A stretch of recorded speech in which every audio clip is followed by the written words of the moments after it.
Doctor साहब break में हम लोग जरा कुछ रेड फ्लैग्स के वाले से बात कर रहे थे, तो ऐसे कौन सी रेड फ्लैग्स इनको इग्नोर नहीं करना चाहिए? अच्छा देखिए, इसके लिए मैं एक बैकग्राउंड दे दूं कि अभी हम जो बातें कर रहे हैं ज़्यादातर जो प्रॉब्लम है, और बल्कि मैंने शुरू में भी कहा था कि 80 से 90% जो मसाइल कमर दर्द और गर्दन दर्द के होते हैं उसमें कोई बीमारी या स्ट्रक्चरल प्रॉब्लम यूजुअली नहीं होती है। बट इसी वजह से हम लोग कभी कभी जो है वो डॉक्टर्स भी और मरीज भी कंप्लेसेंट हो जाते हैं कि भाई अगर दर्द हो रहा है उसको वो इम्पोर्टेंट नहीं लेते। तो जो प्रॉब्लम्स हो सकती हैं पहले उनको मैं ज़रा सा एक ब्रीफली बता दूं, तो फिर मैं रेड फ्लैग्स पे भी आऊँगा तो उसकी रेलेवेंस समझ में आएगी। तो जो स्पाइन में स्ट्रक्चरल प्रॉब्लम क्या सकती है ना, तो पहली चीज़ जो है, जिस तरह जिसम में कहीं भी कैंसर होता है तो रीढ़ की हड्डी में भी हो सकता है। रीढ़ की हड्डी का अपना कैंसर तो इतना कॉमन नहीं होता, लेकिन कहीं दूसरी जगह से कैंसर रीढ़ की हड्डी में आ सकता है। इन्फेक्शन जैसे बाकी सारी जिसम में हो सकते हैं, यहाँ भी हो सकते हैं। टीबी हमारे यहाँ पाकिस्तान में ज़्यादा कॉमन समझा जाता है, लेकिन दीगर इन्फेक्शंस भी होते हैं स्पाइन में।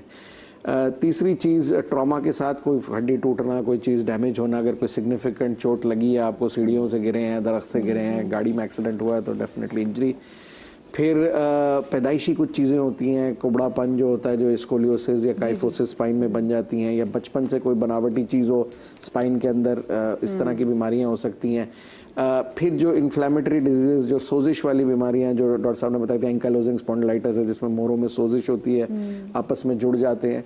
तो ये 5 मेजर कैटेगरी। छठी जो कैटेगरी है जो सबसे कॉमन है इन सब में, वो एज रिलेटेड जो प्रॉब्लम जिसे हम डीजेनरेटिव कहते हैं, कि जो उम्र के साथ होते हैं।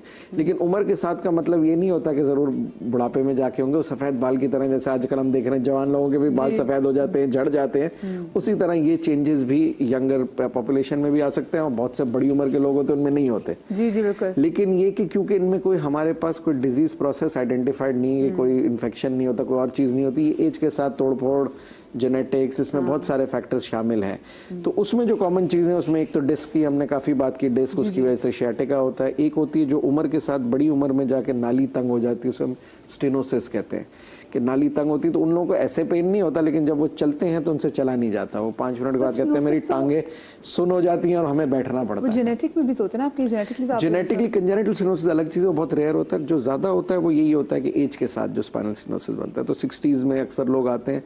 जेनेटिक वाले वो होते हैं जो यंग एज में 30-40 में कोई आ जाए, लेकिन ज़्यादा लोग जो होते हैं वो 60s में, 50s में, लेट 50s 70s में आते हैं। अब उनकी प्रॉब्लम ये होती है कि ज़रा ज़्यादा चलते हैं तो उनकी टांगें सुन होने लगती हैं, उनको बैठना पड़ता है। ऐसे उनको कोई पेन नहीं होता, लेकिन उनकी एक्टिविटी लिमिट हो जाती है। तो ये age related in a nutshell चीज़ें होती हैं।